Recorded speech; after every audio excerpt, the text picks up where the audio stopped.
Hello and welcome to the Administrative Review Training webinar. My name is Hilda and I will be your operator for today. At this time, all participants are in a listen-only mode. Later, we will conduct a question and answer session. Please note that this session is being recorded.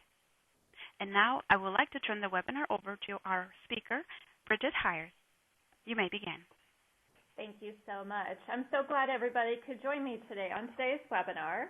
Our objective today is to talk about the new administrative review process. We're going to talk about the components of it, and then a little bit later in the webinar, I'll actually show you how you will complete the new administrative review using our CRRS.net Claims Reimbursement and Reporting System program.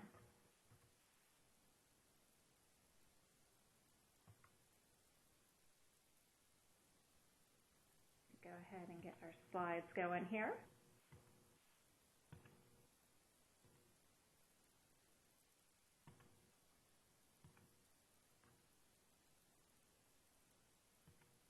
Okay, so today's objectives are, first we're going to review the history of the administrative review, kind of how did we get to the point that we are. And then we're going to discuss the on-site and off-site tool process and exactly what that means for you. And then we'll examine some review topics. We'll actually dig in deeper into the review process. And again, I will show you in our CRRS program how you'll complete various parts of the administrative review. So just a little bit about the history as to how we came to be where we are. We used to do our reviews through a process called the Coordinated Review Effort. And the Coordinated Review Effort, or CRE that we just typically called it, it had been completed in, I believe it was 1992. And for the most part, it was intact the same way as it had been written almost 20 years ago. So at the federal level, with USDA and various members of organizations and so forth in the schools, kind of talked about the fact that it wasn't really serving its purpose anymore. It wasn't really a meaningful review for schools, and how could we turn the process into something that actually was really, truly beneficial for the schools while still maintaining compliance, because the federal regulations for the school meal program do dictate that there has to be a compliance review of all the sponsors on the National School Lunch Program. So as part of the Healthy Hunger-Free Kids Act in 2010, it talked about and introduced the administrative review process. And what it did was it took the coordinated review effort and expanded it and consolidated it in certain parts. And it also dictates now that we have to review our sponsors once every 3 years instead of once every 5 years.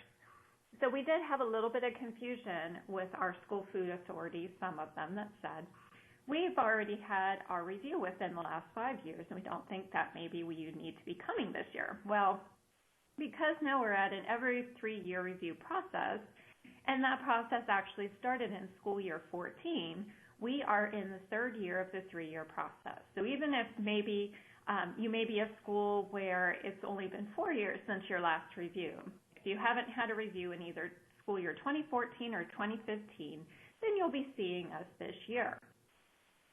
Now the main difference in the process really is more of how the process is completed as opposed to truly the content of the process.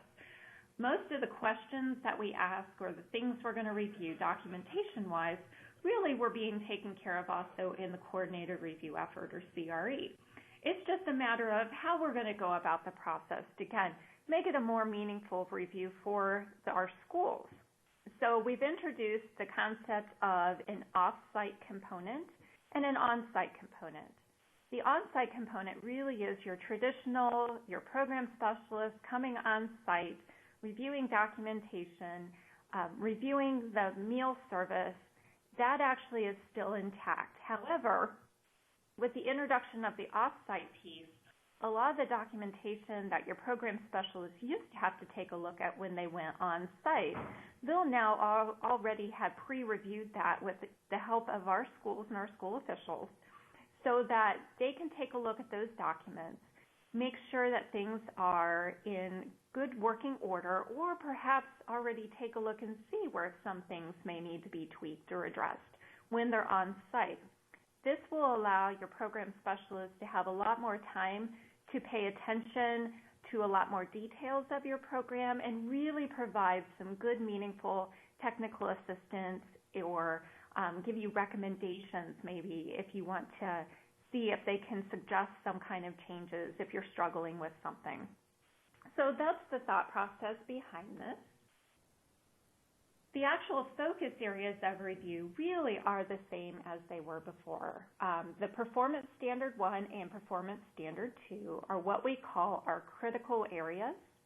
And the reason we call these critical areas is because if there's anything that needs to be addressed in these could, by chance, could impact your program financially. There could be a fiscal action or money that we have to recollect. Performance Standard 1 is centered around your certification and benefit issuance process, basically how the children are approved for free or reduced price meal benefits, and then how those meal benefits are then translated through counting of the meals into a claim for reimbursement. That's all covered under Performance Standard 1. Performance Standard 1 takes a look at your meals. It looks at your menus, the actual meals that are served to the students, and also processes such as appropriate use of offer versus serve. That's all incorporated in Performance Standard 2. And then we have a litany of other areas called our general areas, and those are things like civil rights, or it could be like some meal access or school breakfast program notifications in our general areas. Those are generally not fiscally related unless there is an egregious error of some sort.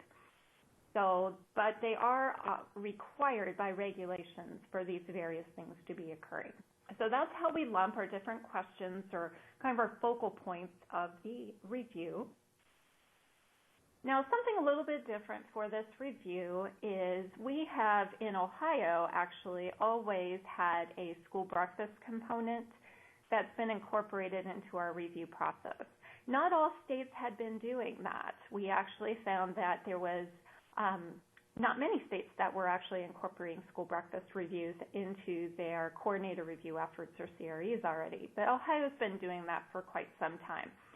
So that actually is going to be incorporated also into the administrative review process. If your schools have school breakfast, then we will have to review at least one school breakfast program within your school or district. But then we also have to take a look at some of our other child nutrition programs under the National School Lunch Act, and that includes special milk, fresh fruit and vegetable, or after-school care snack program. Those will all have components of review. So if you also run those programs within your school or district, then we would ask questions about those programs as well. One of the main topics that I really wanted to talk about today that is somewhat newer as part of the administrative review process is the concept of resource management. In the past, or as part of the CRE, we didn't get into a lot of details in terms of the finances of the school meal program. We asked a couple of questions such as, are you making sure you're depositing any monies on a daily basis? Do you have a nonprofit food service account? Are all monies accruing to the account, and so forth? But we didn't really get into specifics such as taking a look at an actual copy of your account balance, looking and making sure that there actually is a separate account that's being maintained for the school food service program. Is the school food service program being charged any indirect costs? That all is now being addressed within the administrative review. We call that a section of the review called resource management. And you can see on your slides here on the screen that that incorporates a lot of concepts about the nonprofit food service account, It talks about the paid lunch equity and making sure that the weighted paid lunch prices being charged to students are appropriate. It also talks about non-program food revenue and indirect costs. So we will go into a lot more detail about that when I actually pull up the CURS.net program and show you the questions that are in the resource management section of the off-site assessment. So the resource management, this is the part that is a little bit on the tricky side, just for the mere fact that there's a timing that we have to adhere to that was written into the administrative review regulations. And what it calls for is at minimum, this section of the review has to be completed at least 4 weeks in advance of the time that the program specialist will come on site to do your review. This is part of the what we call off-site assessment piece, the questions that have to be answered ahead of time before the program specialist comes on site to your program. It's very prescriptive in that, again, this particular section and this section only has to be completed at least 4 weeks in advance of that on-site visitation. And that it really is to give some adequate time in order for your program specialist or folks in the office to take a look at the answers that are provided by you for the questions in this piece and make sure that there's no red flags, if you will. It actually is all based on a risk indicator approach, as you can see on the screen. So based on the questions that we answer or that you answer and we take a look at, if you answer it in a particular way, it could assess a risk. Doesn't necessarily mean that you're doing something wrong. It just means that based on the answer you provided, your program is such that there could be a risk for some issue occurring. If you only have 1 or 2 risk factors that appear, what would happen is your program specialist would have you do corrective action. As an example, with paid lunch equity, if you had not completed the paid lunch equity tool for school year 2015-16, but they could tell from the documentation that you did provide that you were well within the requirements, then that would only be one risk flag of not completing that paid lunch equity tool or something similar. So instead of having to do a more comprehensive review, then you would just have the corrective action of completing that tool, and the resource management part would be done. Now, if you do have several risk flags, and several being defined as 3 or more, that actually requires for a more comprehensive on-site, very specific resource management review to occur, in addition to the questions that the program specialist would take a look at anyway when they're on site. So, and also if this is not completed at least 4 weeks in advance of the on-site review, then the school is automatically picked to have this more comprehensive review. So we certainly don't want that to happen where we have to have a more comprehensive review just simply because the timing wasn't correct. So once your program specialist starts to talk to you, if this is the year of your review, or even if this isn't the year of your review, you can be thinking about this particular section. When your program specialist contacts you and says, I need you to do this resource management piece because I'm going to come to your school or site in the next 5 weeks, you're really going to want to complete this as to not have to have that full comprehensive review automatically. Now, this might be a little bit difficult to see, and like I said, I'm going to go over the specific questions when we get to the CURS.net, so we're not going to really pay much attention to the questions right now. But what this illustrates is you can see on the screen, sort of off to the right-hand side columns, that the answers to the various questions are provided, and then in the yellow column, where you see the number 1, that means based on the answer that was provided to that question, it assessed a risk flag and gave it a number 1. So then once you get those questions and it would count up, it actually, in this case, because they're both in the same section, it gave the risk flag of 1. You can see it did it for 2 separate questions. But because this is a particular section, you don't get more than 1 risk flag. It says, you have a risk flag for this one section. That's why it doesn't come out to be the number 2 at the bottom. But you can see it's more to illustrate the fact that based on the question you answered, a risk flag was assessed. Okay? Some of the documentation that we would ask you to provide for this particular section would be perhaps a copy of the annual balance sheet for the school meal account, or a copy of the general ledger from the previous school year. So I believe this section really kind of reinforces the fact that school meal program professionals need to be talking to their treasurers or business managers or accountants on a regular basis. Number 1, to make sure that you know what your annual balance is for your school meal account, but also that you can provide documentation for that. And then the general ledger is more to make sure that the charges against the school meal account are appropriate, that you do have a separate school meal account, and so forth. We have asked for the paid lunch equity tool for some time. Hopefully everybody's filling that out if you are in the situation where you do have paid lunch prices. If you're in the situation where you don't have any paid lunch prices, for example, all your schools are on community eligibility provision, then we would not expect a copy of this. All those questions would be answered not applicable. We would also take a look at your non-program foods calculation. There is a revenue requirement that you're bringing in at least proportionally as much revenue as you're spending on foods that are sold outside of the National School Lunch Program or Breakfast Program meals. So it's your a la carte beverages and snacks and things that are bought with money from the nonprofit food service account. That's what we mean by non-program foods. So there is a revenue requirement for those, and we would want to see how you are maintaining that calculation and making sure that you're in compliance for that.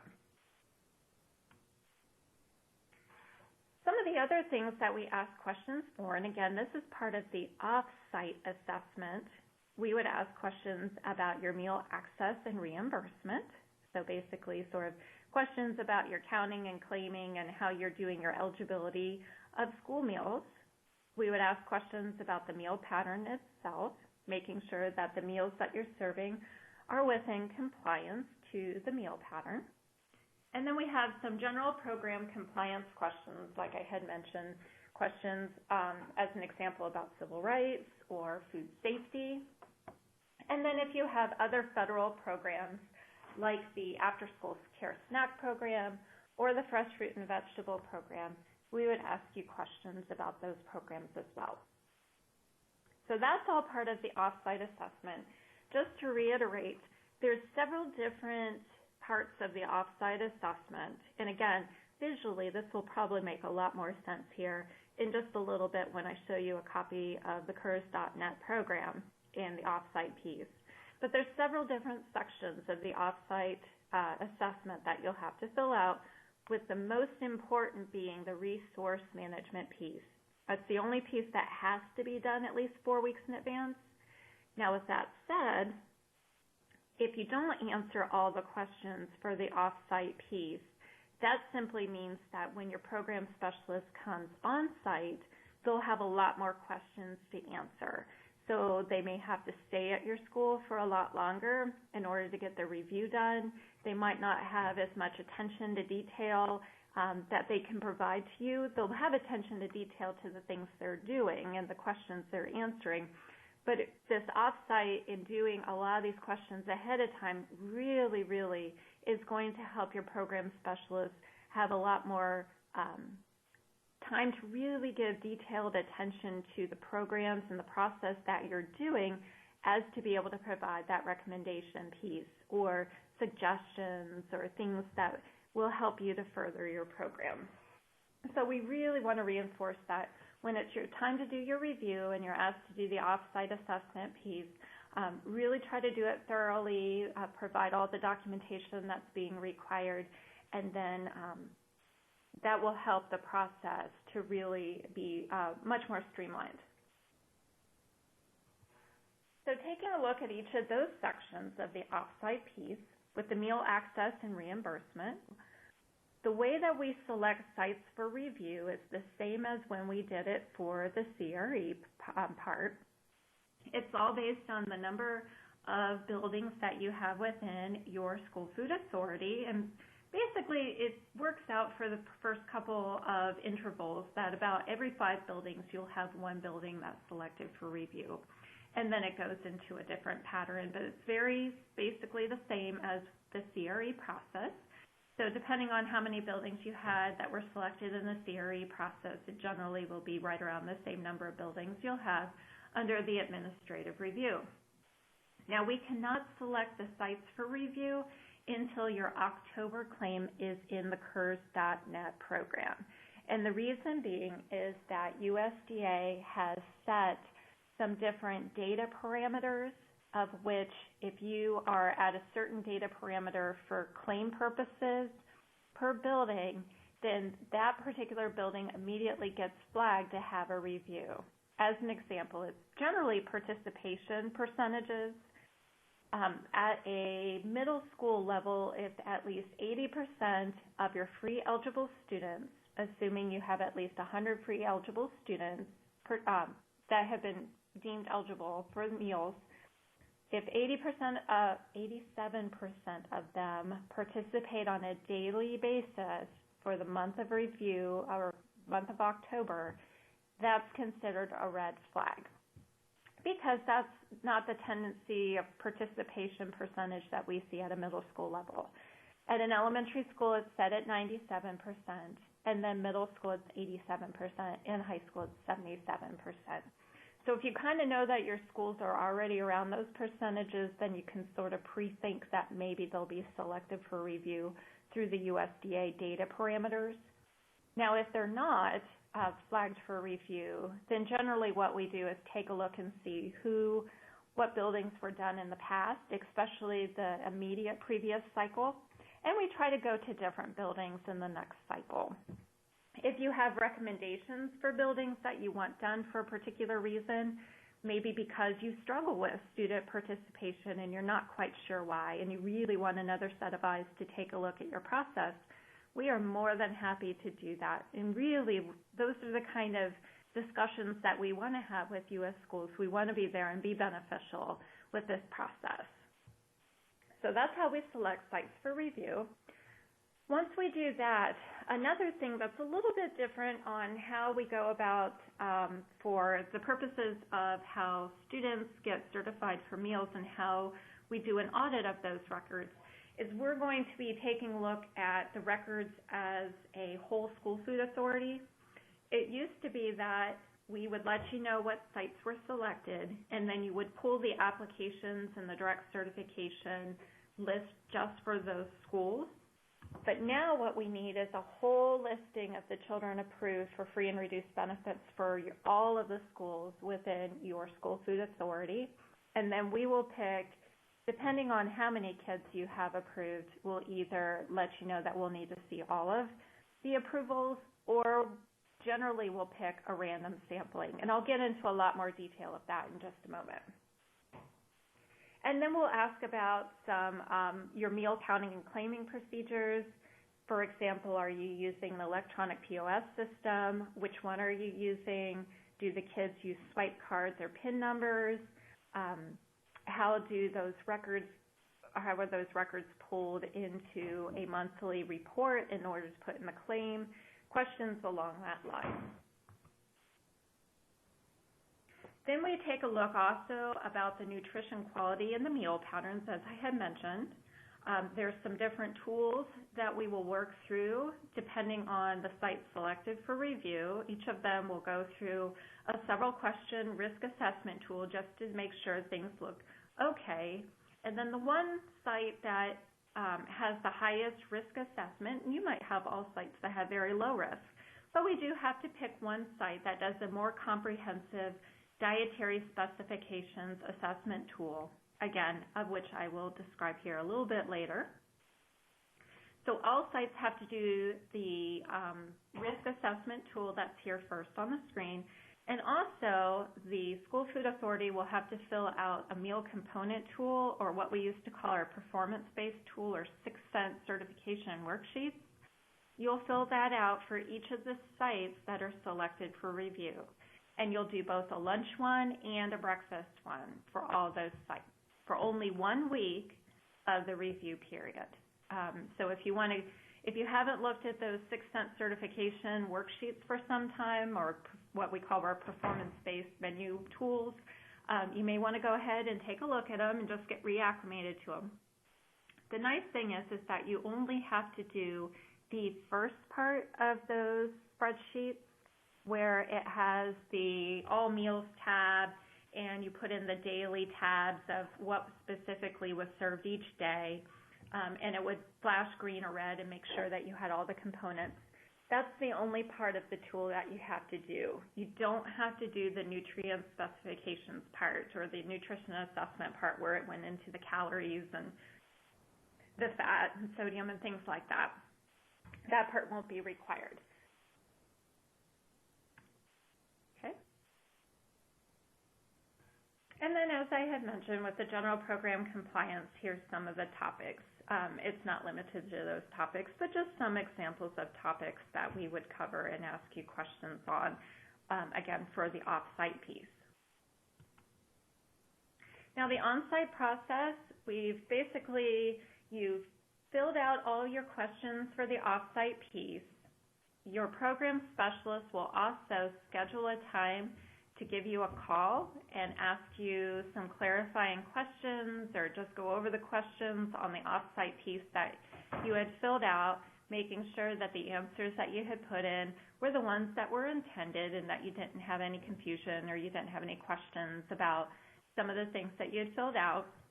So you'll do the off-site, you'll talk to your program specialist about those, and then you'll do the on-site piece, where we would still do our entrance conference with everybody, make sure everybody's comfortable with what's going to occur.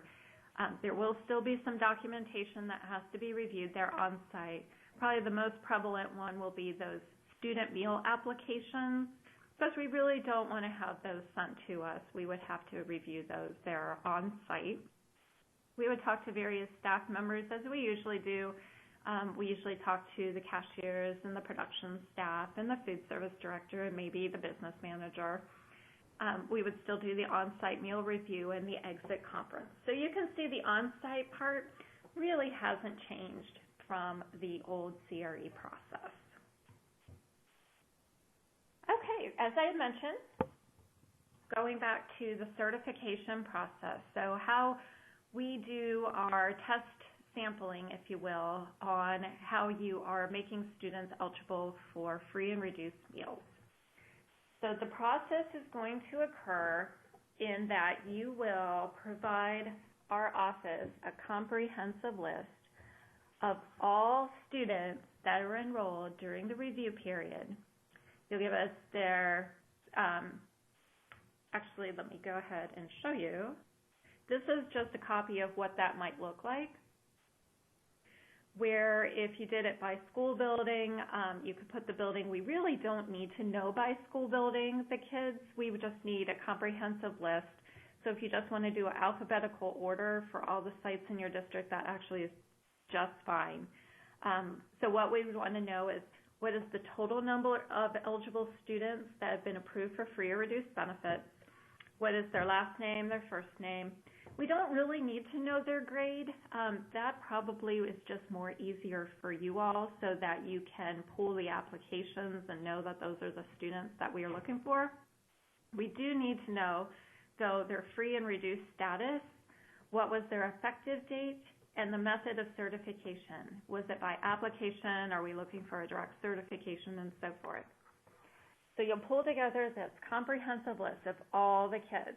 So if the elementary school has 200 kids approved, and the middle has 300 kids approved, and the high school has 100 kids approved, you're going to provide to us a list of 600 kids with their free or reduced benefit, what they've been approved for, and the method of certification as seen on the screen.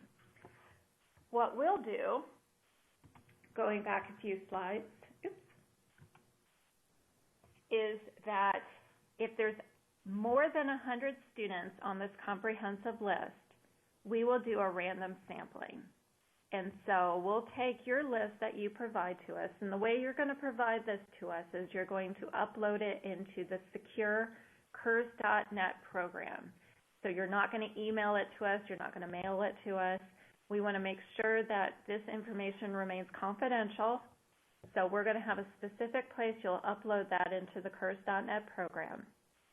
What your program specialist will do is take that list and do a random sampling of it. We have a tool that will tell us how many, based on the number of kids you have on your list, how many applications we have to sample.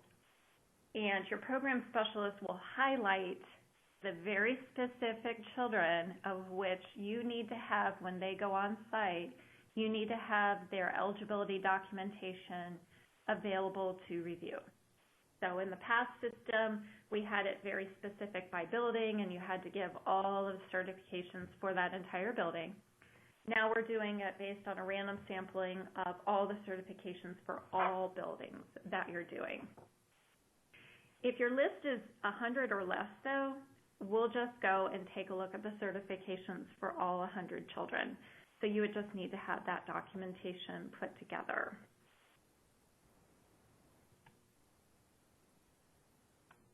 This will give us, the reason that this is going to be done instead of the specific building sampling is that it gives us a better sense of, is there a consistent process occurring throughout the school food authority, or is there any maybe problematic sites within a school district? I know, for example, the example that comes to mind is we have some school districts that each building principal approves the applications. Well, if one building principal is doing a much more diligent job than another building principal, then the building principal is not as diligent with the process, or maybe it's not as knowledgeable about the process. If we did just the sampling of individual buildings, we may not catch that. And we're not catching it for fiscal purposes or because we want to take fiscal action.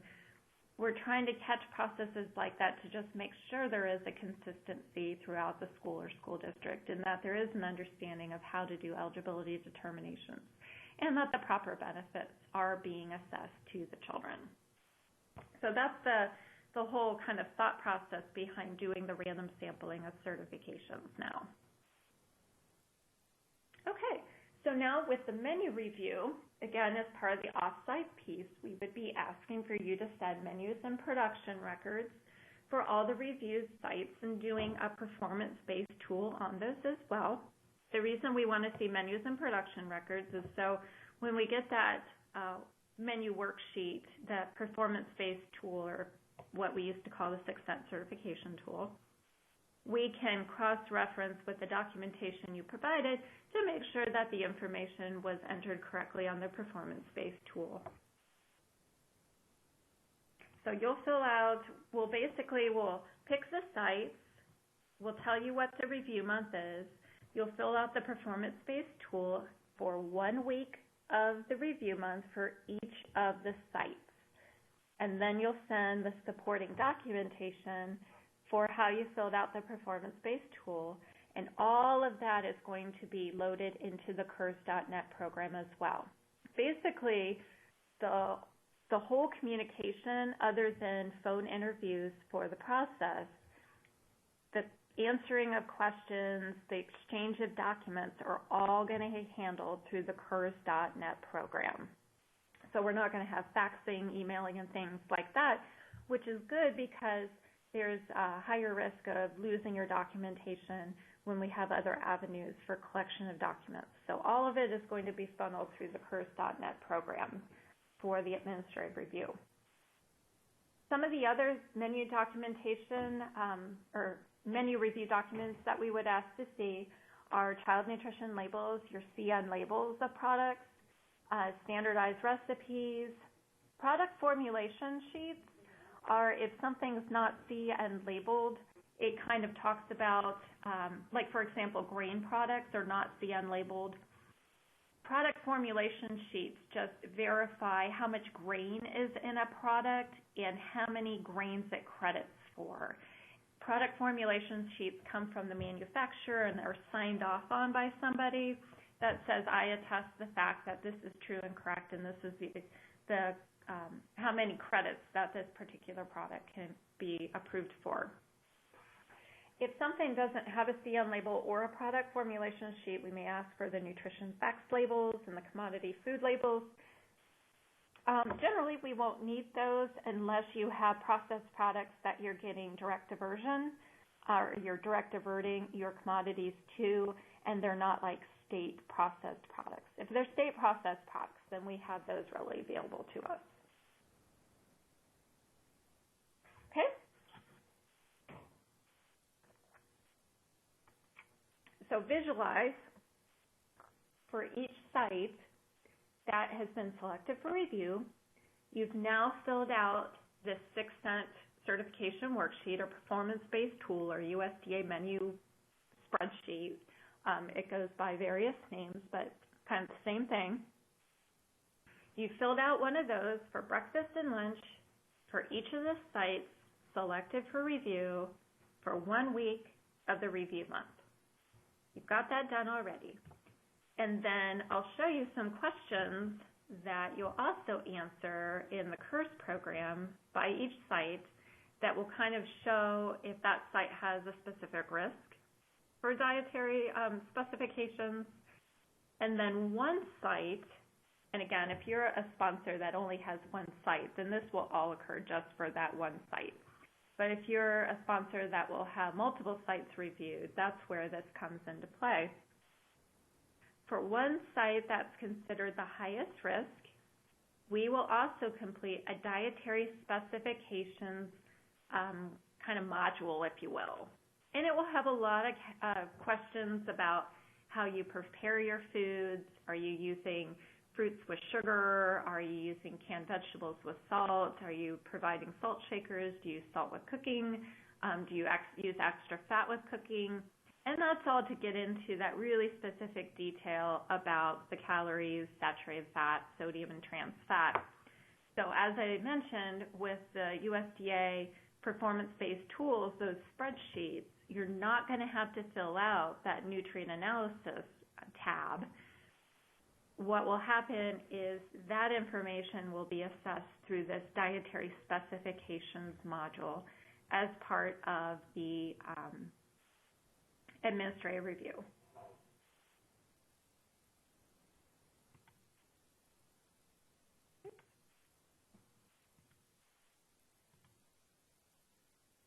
Okay. So the way that we're going about this is basically USDA gave the state agencies various options on how to assess the dietary specifications, those calories, fat, sodium, and trans fat, and said, you've got these 4 options, and option 1 is to do this dietary specifications tool, or if you are already doing a nutrient analysis, like through NutriKids or so forth, then we may be able to work with you to basically validate your nutrient analysis. Or we can conduct a nutrient analysis for everybody, which is kind of the same process as we used to call our School Meals Initiative or old SMI, which our philosophy is if you're at a very low risk and you seem like you're doing everything in compliance, sort of what would be the point of putting you through an extra process just to show, again, that you're in compliance. And then option 4 is the state agency proposed, which being that we're just now transitioning into the administrative review, we're going to kind of go with option 1 of the pre-established options, and that gives us the opportunity to do this dietary specifications assessment tool on the quote-unquote site that is most at risk, see how that results, and if that results in a low risk, then we don't have to go any further. And the way this happens is we will collect some documentation and you'll fill out this off-site dietary tool. So as part of the 6-Sense certification or the performance-based spreadsheet part where you're going to upload your menus and your production records and your labels and things like that, we'll take a look at that information. And then you'll do this off-site dietary piece as well. And then your program specialist, when they're on site, will confirm or show that maybe your answers weren't correct on that off-site piece, and then make a determination if a full nutrient analysis is required. I know this chart is extremely busy, but I'll try to make a little bit more sense of it. And basically, it's broken down into determinations if you're a low risk or high risk based on your off-site questions, and that's the pre-visit score. And then we have our on-site score. So when your program specialist goes on-site, they'll take a look at questions and see, does it appear that you're following the practices that you had indicated in your off-site questions? And then it gives us what reaction do we take. So if we find that when we do this dietary specifications tool and you're deemed a low risk and we go on site and we confirm you're a low risk, then no further action is needed. You don't have to go through the SMI process, or what is the equivalent of the SMI process. We just consider that a part closed in the review. So now if you're low risk, but then when we go on site, we find you might be a high risk, it really is going to depend on what we find on site. If we find that, on site that you're missing a component or you don't seem to have your vegetable subgroups covered, then those are things that we would have to do a full nutrient analysis on. Conversely, if you're a low risk, but then we clearly find that you're a high risk when we go on site, then you are required to do a nutrient analysis. So it's really going to depend on what do we initially deem you as, and then what we confirm you as when your program specialist goes on site. Okay. Let's go ahead, Hilda, and open the line for questions based on the content that we just covered while I queue up our on-site portion. Thank you. If you'd like to ask a question, please press *1 on your touch-tone phone. If you are using a speakerphone, you may need to pick up the handset first before pressing the numbers. Again, for questions, please press *1.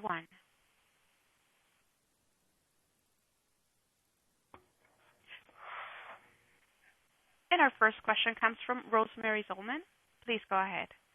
Hi, I just wanted to confirm that you are sending us the slides that are going along with the presentation, correct? Oh, yes. I will definitely send to everybody who was registered for the webinar. I'll send a copy of the slides. Plus, we're in the process of recording this, so you can go back and review it at your leisure. Oh, that's wonderful. Thank you very much. You're welcome.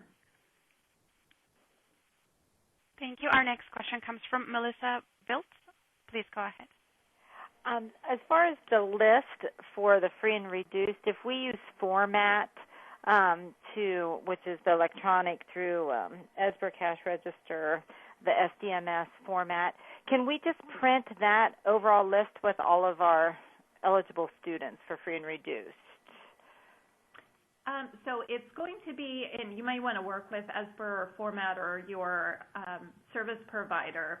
It's going to be a better thing if you can provide an electronic list to us, because what we'll want to do is take that electronic list and be able to highlight it.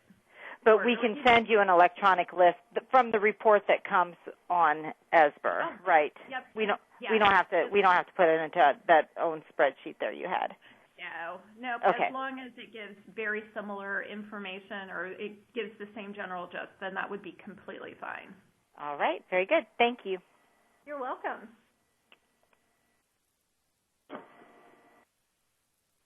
Our next question comes from Nancy Early. Please go ahead. Hi, Bridget. My question is for the resource management tool. You're indicating that we need to have the non-program revenue given to you. Now, would that be for last year? Because I don't do this till the end of the school year. So when you would come in, would you want it for the last school year, or would we have to just do it for the months that were involved before the review? Great question. For the resource management piece, that can all be pieces for the previous school year. Okay, so your general ledger, your account balance, your paid lunch equity, your non-program, those are all things that can be pulled from the previous year. It'd be completely fine. Okay, thank you. You're welcome. We have a question from Lisa Van Karen. Please go ahead. Hi, everyone. In the review of the nutrition section where you stated that you may be asking us questions in regards to cooking, whether or not products are salted, whether or not products have higher sugar content or added sugar content as far as fruits go, we use a vended meal service. Would it be appropriate to have them on site alongside with, obviously, our staff, our team here, to make sure that all questions are answered appropriately? Yeah, I think that would be a great thing, actually. If you have a vended meal service, you're more than welcome to work with them and have them help you to answer the questions based on their own preparation, especially where you're going to have to provide copies of production records and things like that. And correct. You're probably going to be working really closely with your vendor anyway. I was going to say, yeah, we definitely are already, as Dawn probably is aware. So wonderful. Thank you for answering that. Oh, you're welcome. No problem. And I think you actually you do bring up a really great point that if you happen to be a school that has a vended meal service, you may want to think about this new administrative review and some of the additional documentation that's going to be required, like the production records and copies of labels and things like that. And I know some schools are actually writing it into, if you're in the process, or if you're in the situation where you do a sealed bid process to get your vendor, some schools are writing it into their sealed bid process that they have to be fully cooperative with any requests for production records, or they have to show that they're keeping production records to the standards for ODE, or so that documentation, when it comes to it, it's right there in your contract that they have to provide that and it's readily available. And I think that's helped a lot. But yeah, I would definitely work really closely with your vended meal provider if you're in that situation. Thank you. Our next question comes from Lintonia White. Please go ahead. Hi. I had a question about, I don't know if it's relevant or not, but the participation percentages for elementary, middle, and high school. I was just curious on what those percentages were again because I missed that. Oh, sure. So it's a percentage of your free eligibility that participates on a daily basis. And for elementary, it's 97%. For middle school, or what we call combination schools that has kind of those middle school grades, it's 87%. And then for the high school, it's 77%. So if the average daily participation percentage for that different school configuration gets to that part, then that's just where we are required to go on site to that particular school. Doesn't mean that anything in particular is wrong. It's just that another one of those risk factor flags, if you will. So if they go over that percentage, that's when it's a red flag, or if they're under that percentage? If they're over. Okay. Yeah, if all of your sites are either at that percentage or under, then that's not considered a flag that we would have to pick that particular site. Okay. Thank you. You're welcome. Our next question comes from Judy Riley. Hi, my question is, how soon in advance of your review does the list of free and reduced need to be turned in? That's a good question. We're still kind of working with our timing. If that can be provided, best case scenario is 2 weeks in advance. then that would give the program specialist sufficient time to be able to do the random sampling, get that back to you so that you can pull the applications and so forth. Technically speaking, we could do it on site, but of course, it helps a lot to have it, again, recommendation of at least 2 weeks in advance, more so that we can get the random sampling done and give you sufficient time to be able to pull those very specific applications or make sure we have the specific direct certification list for any given child. Okay, thank you. You're welcome. Our next question comes from Phyllis Willinson. Please go ahead. Hi, Bridget. I'm just wondering if this review is going to be for this current year or last year.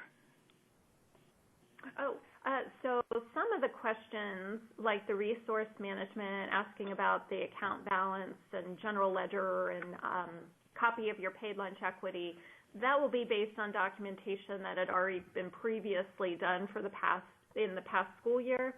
But a lot of the questions on the off-site and on the on-site will actually be based on the current school year. So there is a little bit of difference depending on what part of the review you're filling out, but most of the questions will be affiliated with the current school year, specifically the review month, which is the most recent month of which a claim has been entered by the time that your program specialist is scheduled to come on site. Okay, thank you very much. You're welcome. And our next question comes from Gloria Jahan. Please go ahead. Yes, Bridget. My question is about the paid lunch equity. I saw that on site. We were in compliance with my understanding of what the paid lunch equity is, that you have to be at least charging what the government reimbursement is along with the 6-cent reimbursement. You have to be charging at least that or more for the lunch, which I am. Is there a form I was supposed to fill out on that? No, if you actually are in the situation where you have taken a look at the weighted average price, which is the difference between the federal free and the federal paid reimbursements, if you have affirmed that your current school year paid lunch weighted price is already at or above that, there's no specific form you had to fill out. What you'll do as part of, if you were up for review and you were in that situation, in that particular question, you would just say my weighted paid lunch price is $2.90. Okay. So that visually verifies, okay, you're already at that paid lunch price or greater. Now, if you have more than one paid lunch price, though, you would have to show documentation to support that that, in fact, is your weighted paid lunch price. But as an example, if you're in a school that only has one paid lunch price that clearly is over that average, you would not have to fill out a form. Okay, we have 3 paid lunch prices. One's $3, one's $4, and one's $4.50. So would I take the average of those 3? You're clearly Pardon? over. Your lowest paid lunch price is clearly over that weighted price, so you wouldn't have to fill out a form either. In that question, just reiterate that. Oh, okay. That we have 3 lunch prices, and one's $3, one's $4, and one's $4.50. Yep, perfect. And then you would be fine. Okay, great. Thank you very much for your help. You're welcome. Okay. We have a question from Dan Jennings.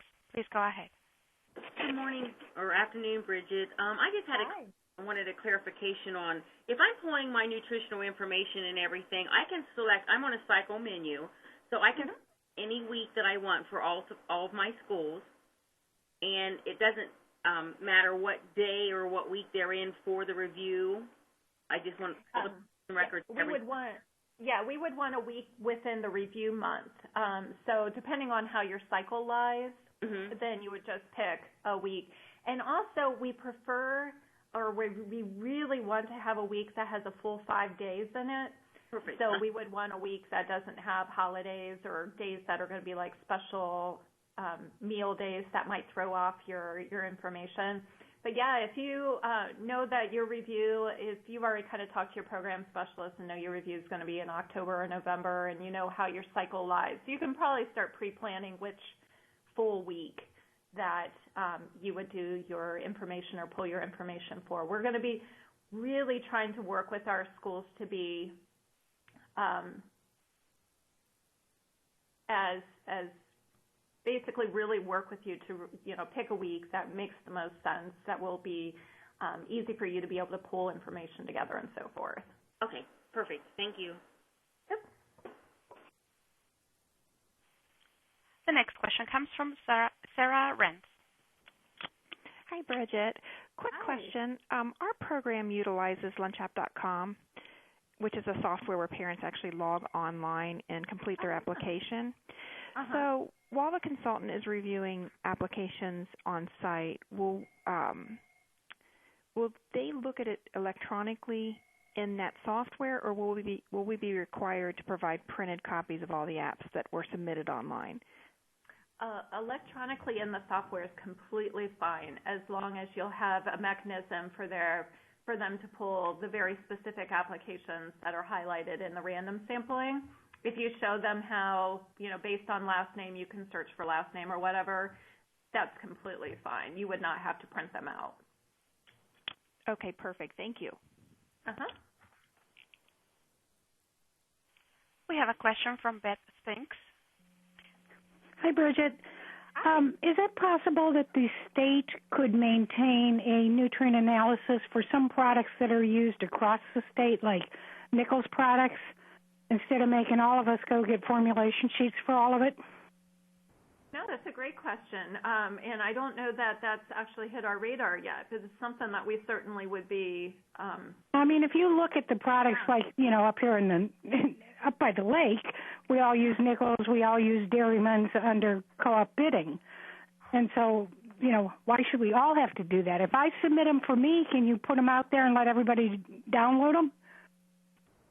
Yeah, we'll think through that and see if that's something we can do. Okay, great. Thanks for your help. Yeah, I appreciate the suggestion.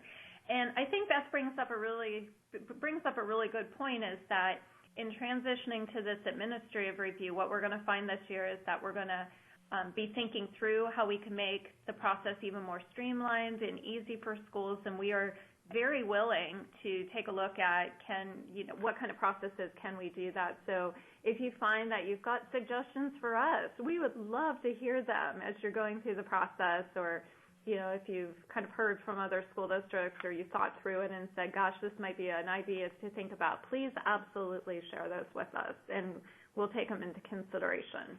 How about we do one more question, and then I'll show you the online system, and then we should have lots of time for more questions afterwards. So, Hilda, do you have one more question?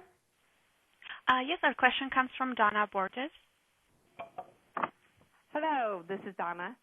Hey, I have a question. First, I have a review in January. Okay. So will they review my December menu, because there is 2 weeks of holidays in there? Yeah, that's a really great question. So in order for us to be able to do a review month, there has to be at least 10 operating days in a month. So if your December has at least 10 operating days, then we can do that. We could also work with you to do November instead if it's in a situation where it doesn't, or if you've got broken weeks where you really don't have a good 5-day week for a nutrient analysis, or there's just you wouldn't get a good picture of what you truly do. We can work with you, but there has to be at least 10 operating days in order for us to do it as a review month. Okay, and there would be. And also, the week you come in, or the day you come in, you just review the day of when you come in as to how they're serving? Oh, yeah. So we would take a look still at, you would provide us copies of your production records to show a sense for the review month, but in terms of actually observing a line go through, or meal preparation or components, we would be focusing on the day of review. Okay. So we wouldn't come multiple times throughout the year to test that part. We would just do it on the day we're there. Yep. Okay, and one other question. If my treasurer does most of the certifications, will she be required to answer those questions when I do not perform that duty? Yeah, that's a great question. What we would ask is that you would work collaboratively with that person to have them either work with you to answer the questions, or you would hand off those questions to them to ask. And then perhaps when we're on site and we're focusing on that particular area, we would want to have that person accessible to us so that we could ask some follow-up questions or any questions that we might have. So this review, what you might find is might be a more collaborative effort, especially when we get to that resource management piece, where you may have to talk again to your treasurer or business manager that you may not have had to in reviews in past. Okay, thank you, Bridget. You're welcome. Okay, well, let's take a look at the CURS.net piece. You can see from the screen in big bold letters that this actually is our testing environment. And I'm going to go into our testing environment just so I don't, mess up somebody's compliance review in the real environment. It may look slightly different from what you see when you go into the CURS.net main production live site that you all know and love. But you should get the general gist of what it's going to look like by my demonstration here. So I'm just going to log in. And hopefully it didn't go to sleep on me. Okay. So I'm going to log in. And once I'm logged in, I'm going to click on School Nutrition Programs. And then I'm going to click on Compliance. So I've logged in. I've clicked on School Nutrition Programs. And then from the top part, I clicked on Compliance. And that brings me to this screen. I'm going to click on the very first one, which is Review Tracking, and give that a click. And I wanted to show you this. If you are a school that has more than, or if you are a CURS.net user that has more than one school assigned to you, you may actually see this screen first before you see the compliance information. So I deliberately wanted to show you. If you get this screen and you say, oh my gosh, what happened? They didn't get the compliance review. Simply click this little search box in the middle of the screen. And what that will do is it will show you what districts you have associated with you. And I just have a couple of districts randomly associated with this sponsored testing environment. And you would click on the one that you meant to do for the compliance review, and it will take you to this screen. Now, this screen tells me that my review year is 2015-2016 and that I'm having an administrative review. Once I plug in the information about who my program specialist is that's going to come on site, you'll see a name under lead reviewer, and then you'll see a schedule date. Now, the schedule date is not going to be the date that the person comes on site. What the schedule date is indicating is that you've officially been scheduled to have an administrative review in the current school year. So if you go and practice, and we actually are in the process right now of opening up the production, the main live site compliance piece to people. So if you have a review this year and you log into CURS.net after this webinar and you don't see compliance, kind of keep an eye on that, because that will go live here really pretty soon. So if you happen to, though, log in, see compliance, and you see a schedule date of today, tomorrow, or the next day, don't panic. That doesn't mean that your program specialist is coming on site today, tomorrow, or the next day. It just simply means they've officially scheduled you to have a review, or opened up your review, if you will, for the current school year. So off to the left-hand side of all this review information, you'll see the word or the click action of details. And I'm just hovering over that. I'm going to give that a left click. And that will take you to this screen. This screen looks a little bit busy. It's got a lot of stuff going on. The most important part that you're really going to focus your attention to is going to be the fourth one down, and it's review forms. This is the place where you will fill out the off-site assessment questions and the resource management. Off to the left-hand side of review forms is the word detail. I'm going to go ahead and give that a click. Okay. And when I do that, it's going to show me this list. Now you'll know that you've got the correct list because up here in the dark blue ribbon, it says off-site assessment. And it's got the number 16 beside it. And what that is trying to convey is that you've got 15 SFA forms, and those are forms that have questions related to the whole school food authority in general. And you have one site of which forms have been opened up. I already selected my site for this particular school district. If your site is already selected, you'll see it listed below at the very bottom of the screen when you log in and click Review Forms. If you don't see a site, and again, because we have to wait until the October claims are officially in to select the sites, then don't panic.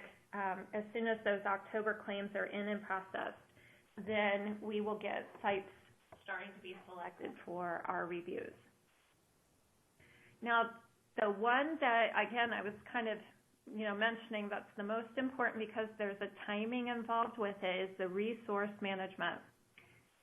Now, right now in the testing environment, because we just had the questions actually just got updated by USDA, and therefore our computer server software company just put in the new questions. You're going to see resource management, and you're going to see, you might see both 2015 and 16. You do not have to fill out both. You're going to want to select resource management 2016 if you happen to see both.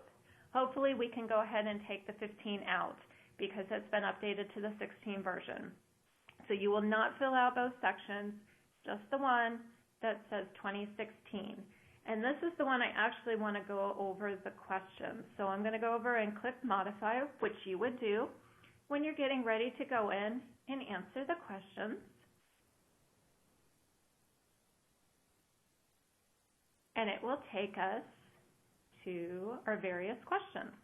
And you'll see up at the top that there is a blue ribbon. It says risk level and currently no risk flags. Basically, based on how you answer questions, that might filter in and either add risk flags, or if based on the questions that you answered you don't have any risk flags, then it won't show any. So what you're just going to do is simply go question by question and just answer the question. You've got a comments box for each of the questions. If you find that you have a document that you can upload that tells the story for that question, definitely upload the document instead of having to type in a long, lengthy answer. Like as an example, question 700, don't even worry about because, well, you have to answer it, say yes or no. Basically, almost every single school food authority in Ohio is going to answer this one no, and ask you, do you have a student enrollment of 40,000 or more? So if Columbus or Cleveland happens to be on the call, you are the two lucky ones that get to answer yes to that question. Everybody else gets to answer no. In that case, no documentation is needed because we clearly know that you don't have more than that. We only have 2 districts in Ohio with more than 40,000 students. So going down to the next question, it talks about previous fiscal or financial findings, and it asks, have you had any other findings in administrative reviews, which again, you can answer no on that obviously, because we're just now transitioning to that.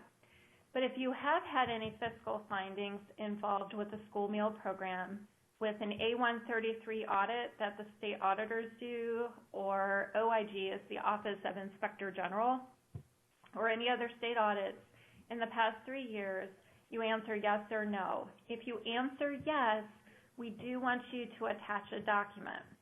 The way that you attach a document is beside every single question that you have, you're going to see off to the right-hand side a paper clip.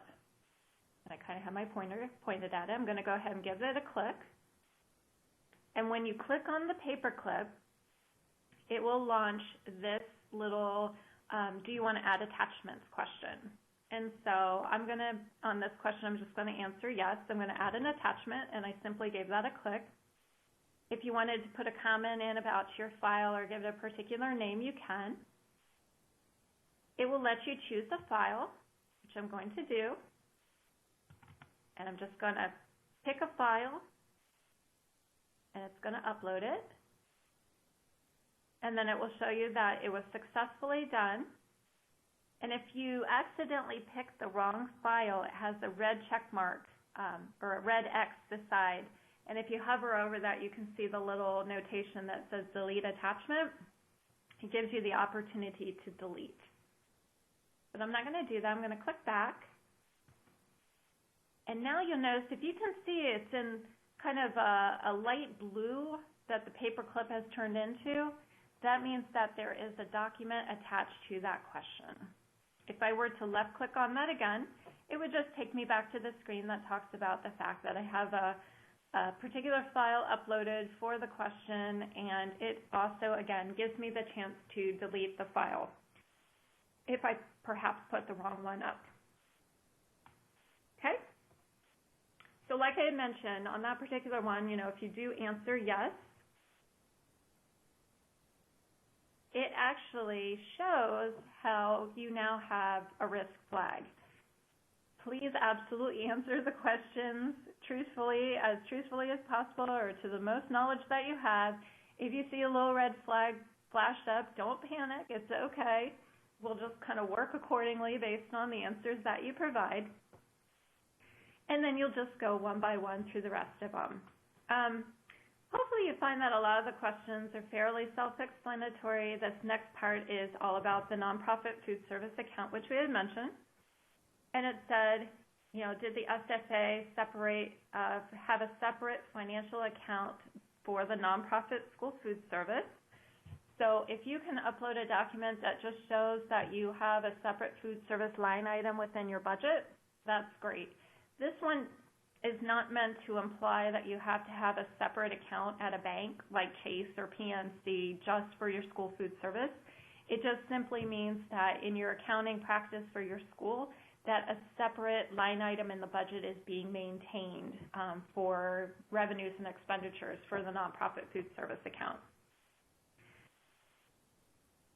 And then the next question is all about, did you conduct a year-end review of total revenues and expenditures for the nonprofit food service account? That's where you can put in your annual account balance for the previous school year, put in an attachment for that, answer the question. The next question asks, have year-end expenses in excess of revenues required general fund transfer to cover balance? So mainly that's asking for the previous school year. Now, if it always has been a problem and last year was the only year it wasn't a problem, you may want to indicate that and let us know. But it's generally asking, okay, for the last school year, was that a problem that you had more expenses than revenues and you needed general fund to cover that? The next question asks, were any SFA funds transferred out of the food service account to support other school operations, yes or no? And then 706 is where that annual balance comes into play again, and it's wanting to know, do you have your end-of-year balance, is it at or below 3 months of average expenditures? And if it's not, if you find that you actually have a pretty hefty balance in your school food account that is over that 3 months of expenditures, we also want a attachment that shows that you have a spend down plan. So that's another attachment that you would put in that particular part. The next series of questions ask all about the paid lunch equity. So you would just kind of go through it. As the caller had asked before, do you charge the 707 asks, do you charge the weighted minimum average lunch price at all sites or use the USDA paid lunch equity tool?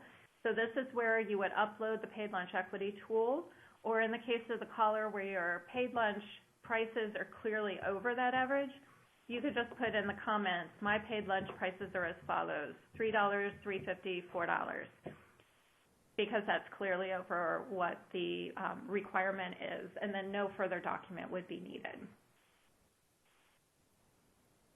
708 is simply asking, did you use non-federal funds to support not raising paid lunch prices? There is an allowance that if you don't want to raise your paid lunch prices in a year, if you've got non-federal funds that have been identified that can be put into the nonprofit food service account as to not raise paid lunch prices, you can answer yes there if that's the case, but we would want to see a document to support the fact that that actually occurred, like a line item transfer of funds, some sort of grant letter that says, yes, the local hospital gave you $5,000 as to not have to raise funds or raise paid lunch prices, some sort of document to prove that that, in fact, did happen. If you answer yes to did you receive an exemption, or we also kind of refer to it as a paid lunch equity waiver, you do not have to provide a document for that because we have a running list of who's been approved for those waivers. So in this case, you can simply answer yes if you were approved for a waiver, and then we would just cross-reference our own internal document and see if that was the case. And then 710 simply is kind of asking, how did you address the paid lunch equity waiver for the year? If you didn't receive a waiver, did you actually raise prices, or did you actually follow through and get the non-profit food service money? 711 talks about that non-program food. So basically, just kind of follow along. It's asking, do you have some sort of system in place that allows you to separate non-program food revenue from expenditures, and then non-program food revenue from program food revenue, which in many cases a school does. I know in many cases for 712, a school does not have a mechanism to separate its non-program food costs from its program food costs. Perhaps you do, and that's great. If you answer no to this, do not feel bad. We understand that this is a struggle for our schools in separating costs, and we're still really waiting for guidance from USDA as to what kind of additional steps do they really want to be seeing from schools to do this. So just answer each one truthfully. 713 is asking, did you use the tool to see if your proportion of revenue and expenditures was correct, or did you use your own spreadsheet, or did you follow some mechanism to make sure that that actually was in compliance? And then 714 just asks in general, were you able to prove that your total revenue from non-program foods was over the total food costs? You just follow that. 716 is asking, did your district or school charge indirect cost rate to the nonprofit food service account? In order to officially charge an indirect cost rate, a school or district has to have an approved indirect cost rate from the Ohio Department of Education. So we'll get a list of all the schools that have that approved, and you would either say yes or no that your district charged indirect costs. Indirect cost is kind of a blanket, like taking 2% of the proportion of expenses from your school food account to cover like payroll and utilities and superintendent's time or business manager time, or kind of those across-the-board expenditures that can't be related to one particular fund. That would be indirect cost. So again, it's really important to get this section done at least 4 weeks ahead of time, and that will give your program specialist the time to be able to take a look at it, make sure you have the proper documentation, and also so that we don't have to automatically do the full comprehensive review. So I'm actually going to go back and go to another section. Oh, I failed to mention that if you are working in this off-site compliance piece, it automatically saves. So let me go back real quick and just show you. See, I didn't even click the bottom save, and it kept my risk factor where in my upload. So it auto-saves. I always, just for my own sanity's sake, I always go to the bottom and click validate. And it will just, if you're finishing it but you haven't finished all the questions, it may just say your form contains errors. You say finish. This allows you to fill out a couple of them as you have time, and then come back and revisit it. Like I said, it actually auto-saves as you're filling it out, so you really don't have to do that, but I do that out for my own peace of mind just to make sure.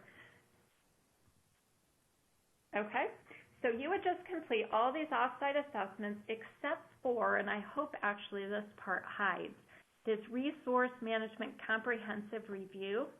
This section only has to be filled out if we have to come out and do that full resource management piece, which we're really trying to avoid, because we feel like most schools are probably doing their financial pieces in pretty good order anyway.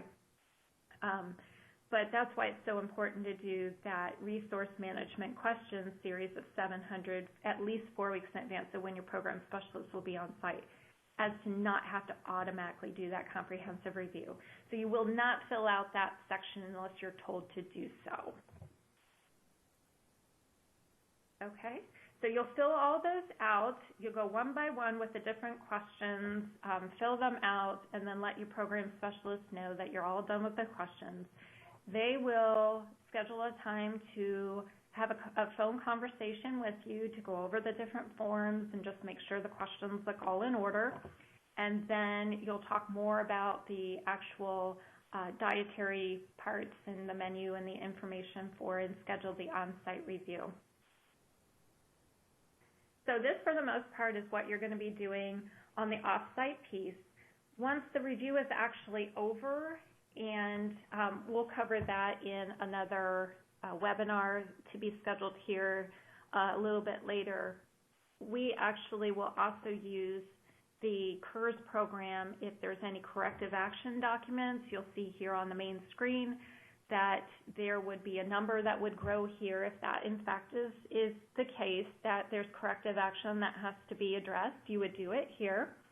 If there was any commendations from the review, you would see a number here beside commendations, or if we provided some technical assistance, then you would see that there as well. And then any review attachments that we had collected or that you had uploaded, if you wanted to see a comprehensive list of things that you had uploaded, you can go to that bottom one of review attachments and take a look at that as well.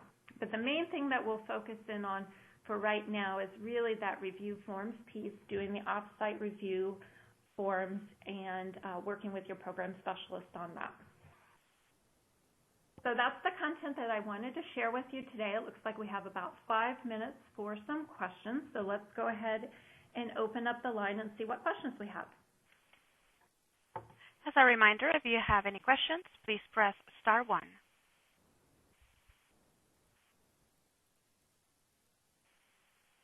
And our first question comes from Gloria Jahan. Please go ahead. Jahan. Yes. Yes, Bridget, when you were going through on that review thing, the questions that I think it was 715, I can't go back to it.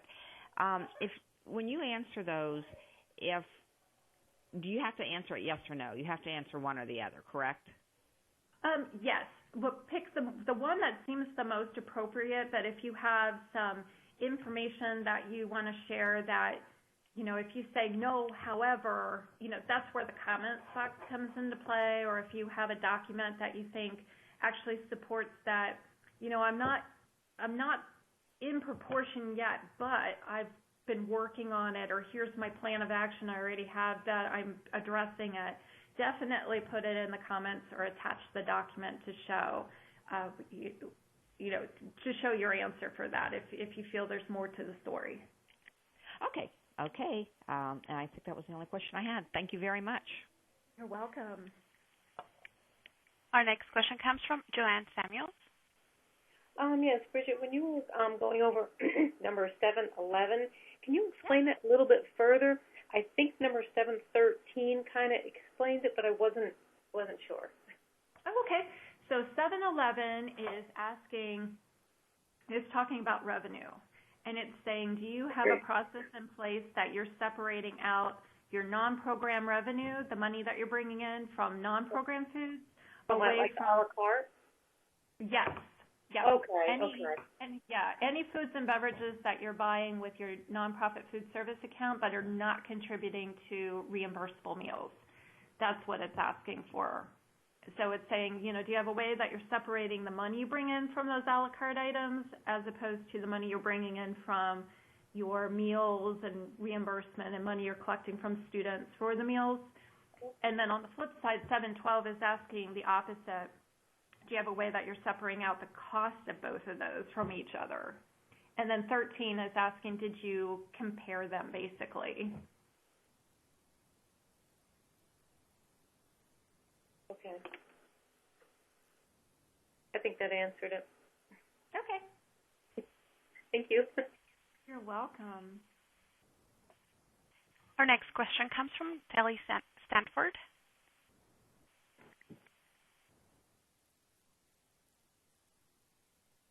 Hi. Oh, you might be on mute, maybe. I'm sorry, can you hear me now? I can hear you now. All right, great. Sorry about that. Hey, I have a question about item 716, the indirect costs. You mentioned that there is a list of items, you mentioned a list that you could check to see if indirect costs were supported as using food service funds. Is that a list of expenses, or is it a list of schools that have been approved by some sort of method to charge indirect costs? It's a list of schools that have been approved. The Department of Education Office for Grants Management, I believe, is the office that approves those indirect cost percentages, if you will, for a school. All right. So that's what I was mentioning, That's something more than likely that our treasurer or business manager would have applied for, I'm assuming? Oh, yes. That would definitely be the person to go to and say, hey, did you actually fill out the paperwork and apply for that? Okay, great. The other thing, another question, when we're all done with this process and we're ready to submit the documents or submit this part of the review, if we realize we've made a mistake, are we going to have the option to withdraw that and say, all right, I need to make a change? God bless her, Sandra has been fantastic about unlocking the application, hitting it back to me so I could update it. I had a wrong email, I had a wrong phone number, or is this going to work the same way as it does with the CURS application process? Once we submit it, we're going to have to track down somebody and say, can you hit that back to me? I realized I made a mistake. No, that's a great question. That's kind of the point of the telephone conversation that will be arranged between the school program contact and the program and our ODE program specialist to go over the questions. That's where you can say, you know what, I accidentally answered that one wrong. Can we change the answer to blah, blah, blah? I can upload the new document. And during that conversation, or you can let your program specialist know, that you needed to change something. Okay, I didn't make it as clear that this isn't a one-time kind of you answer the question once and it goes away sort of thing. You'll be given a time frame to answer these questions, and usually it'll be about 2 weeks or so that they'll be open for you to answer the questions. So anytime during that time frame, you can answer and change your mind as many times as you want. But after once we get, that's where you'll have to talk to your program specialist and say, you know what, I answered that wrong. We need to change that. So there's a time that, I guess when we're all through with this, will we click, okay, I'm done with it, go ahead and submit this information, or does it automatically close out after a certain date? It will. It will automatically close out after a certain date. There really isn't an official submit, if you will, of this section. Okay, great. Yeah. All right. The other thing is just kudos for the web opportunity. This works out great. I have a few different things that I have to take care of for the school, and I just wanted to let you know, travel's sometimes tough with finances and everything. I think this virtual opportunity is fantastic, so I just wanted to give you a thank you for that. Oh, good. I'm so glad that it worked out real well for you. All right. Have a good day. Thank you. You too. Our next question comes from Becky Dunn. Hi, I had a question. Okay. When will we know the month that we're selected for the review? It appears that we need to submit our October claim before the selection process occurs. Will we hear in November when we're selected for what month? Yeah, we'll be sending a lot more details. Actually, on kind of the quiet side, we've been having some schools sort of voluntarily agree to go first in the process, and we've been working with them to get the actual process a little bit more solid in terms of timing and things. So anticipate seeing a lot more information flowing from our office probably in the next week or so that says, hi, you're up for an administrative review. You'll hear from your program specialist in the next 4 to 8 weeks as to when you'll be selected. If you have a particular time frame you want to have your review, let them know. And you'll just see a lot more of that coming from us. And actually, the program specialist will also be scheduling some on-site trainings coming up in November, December to help folks. But I think because we're transitioning into the process, a lot of reviews are really going to occur mostly between January and May. Okay, thank you very much. I appreciate it. You're welcome. So you should be hearing from your program specialist soon, at least to get ballpark ideas as to when your review might occur. Okay, thank you very much. You're welcome. And our next question comes from Rita Nutter. Please go ahead. Hi, Bridget. Hi, Rita. I've got a question on the non-program foods. We have ESBR system, which takes care of what was sold. Okay. How often do you need this done? Do we have to do it yearly? Can we pull a sample month? That's a great question. We're sort of waiting for USDA to give a lot more guidance on that. So we're really going to go with how have you been doing it in the past? Go ahead and show us that process, and then we'll take a look and see, are you basically do you have a process in place that you are really showing that you are being in compliance? And then when we get more guidance for USDA, because they imply a yearly process, but we've kind of heard that they might be going to a more of a sampling type of thing. So show us what you're doing now, and then we will assess it based on, are you really trying to be in compliance? And that's what we're looking at for this particular section right now. And then as more guidance comes out, we'll let people know. Okay, because we're due this year, so I only did 1 month last year. Gotcha. So basically show us how you did it, how you went through the calculations, how you saw that you were in compliance, and then we'll basically go from there. All right, thank you. Yep. Okay.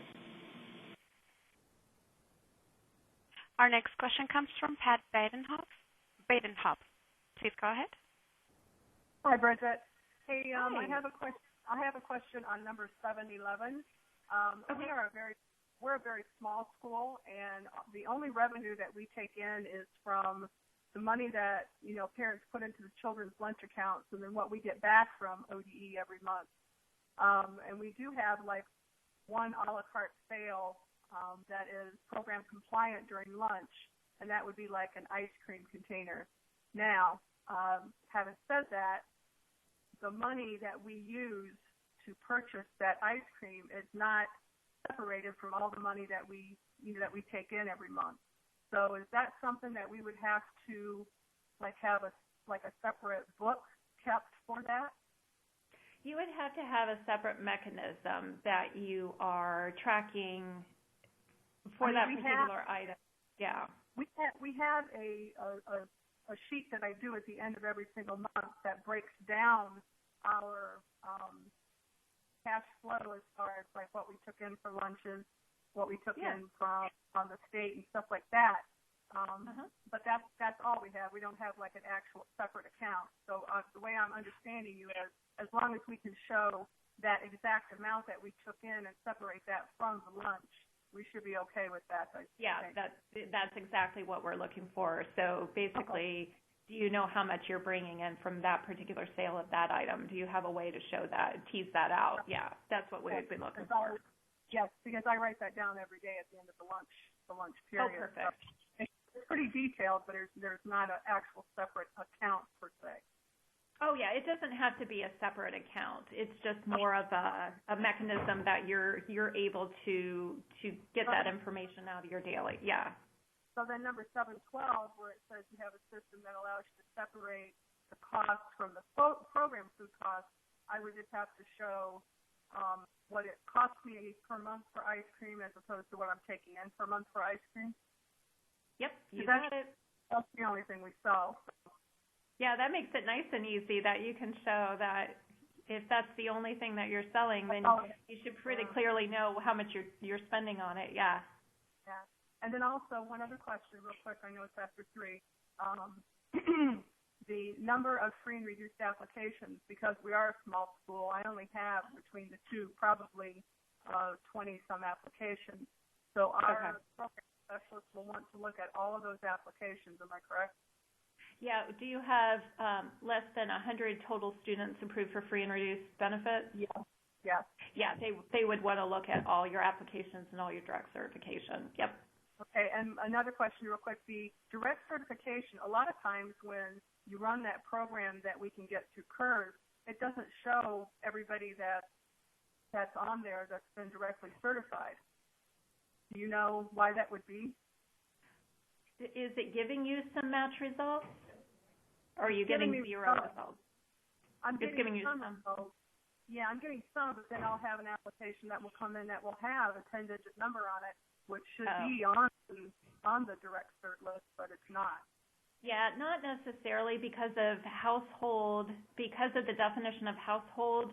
The SNAP number might be somebody else's in the household and not actually assigned to the child, but it is okay for the household to apply based on that number. So there are nuances as to why that child wouldn't show up on the list, and that's fine. Okay.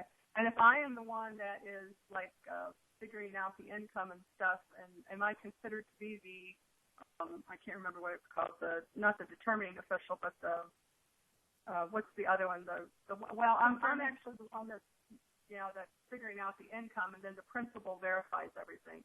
So are both of our names supposed to be on the application? So you would be the determining official. Your principal would be the confirming official. Okay. All right. That's all I needed. Thank you so much. You're welcome. And it looks like actually we're over our time, so we will need to conclude our webinar. I want to be mindful of everybody's time. But I very much appreciate everybody who patched in today. I took a lot of great notes of questions that were brought up. We will go ahead and distribute a copy of the slides to everybody that registered for this webinar. I'll email those. If I don't get it emailed to you this afternoon, I will get it emailed to you tomorrow morning. And then as soon as the recording is made available and put on our website, I'll also attach a copy or a link to the recording as well. We do anticipate doing a lot more training on administrative review, including our on-site trainings, our full-day trainings, and so forth. And so we're formulating that schedule right now, and we will continue that throughout the school year. So definitely don't think that this is the last time that you'll hear from us about the administrative review. This was kind of to get our feet wet into the process, introduce the process, and then start diving deeper into the particular components of it. So thank you so much for everybody participating today. I hope you have a great rest of the day, and that concludes our webinar. Thank you. Ladies and gentlemen, we thank you for participating. You may now disconnect.